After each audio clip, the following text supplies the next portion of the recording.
Of the dreaded Economist, and I'm coming to you live from the Georgia Ports Authority today. So we're going to be taking a look at how the United States functions as its role in the international market of exchange.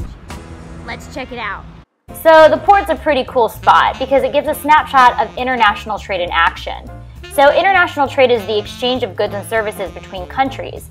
And at the ports, it shows the exports, or the goods and services being sold to other countries, being loaded on ships and shipped away, as well as imports, or goods and services being bought from other countries and being unloaded to be dispersed throughout the United States.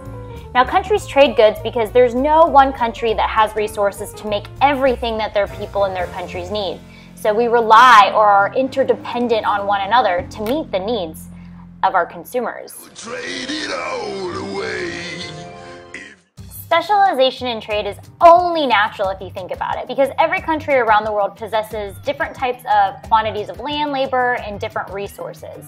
So, naturally, we specialize in producing goods that our resources tailor to or allow us to do efficiently.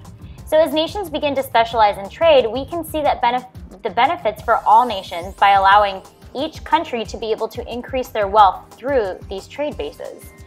Now, the United States imports and exports quite a bit compared to the rest of the world. We buy or import many cars as well as crude oil, with refined petroleum and also, interestingly enough, also cars as our major export. We're gonna be okay.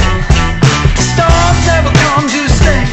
How bad we need each other. How bad we need each other. Now, countries do use logic when determining exactly what they're going to trade other nations for, and there's two concepts here. Now, the first concept is something known as absolute advantage. Absolute advantage is when your country can just absolutely produce more of a particular good than another nation, probably because you have more resources. But comparative advantage is really what countries want to strive for, because having the comparative advantage means that they are capable of producing a good or a service at a lower opportunity cost than others.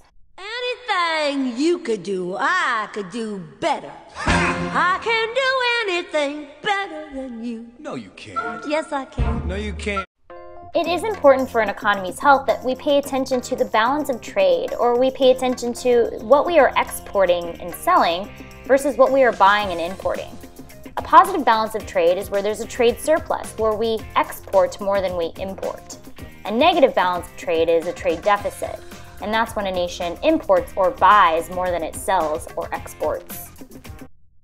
Not all nations freely trade with one another. As a matter of fact, there are many trade barriers that exist around the world between nations.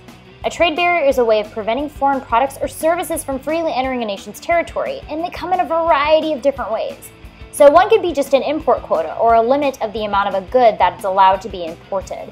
Or you could have something known as the VER, or the Voluntary Export Restraint, and it's a self-imposed limitation on the number of products shipped to a certain country.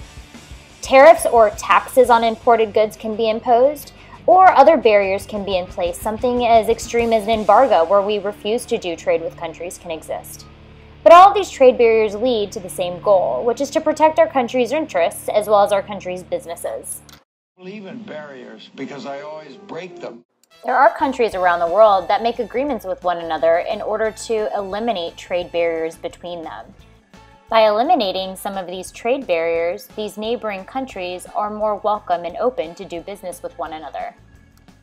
The United States belongs to NAFTA, or the North American Free Trade Agreement, along with Canada and Mexico. We reap the benefits of limited trade barriers between these nations so that we can have imports and exports at a lower cost to all of us. Good to be on the same team for one. And there are plenty more people out there who believe in free trade or eliminating all barriers to trade in order to improve economic efficiency and to offer consumers of all nations a wide variety of goods and services at the lowest prices. I'm free. The flip side to that coin are those that argue against free trade, or those that consider themselves to be protectionists.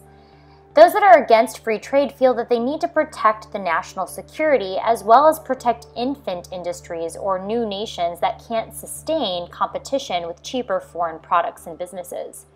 It also works to protect the jobs of the people that are working in businesses inside of the country. So the arguments also exist on why having open free trade and lack of trade barriers is also not a good idea. Till next time, guys!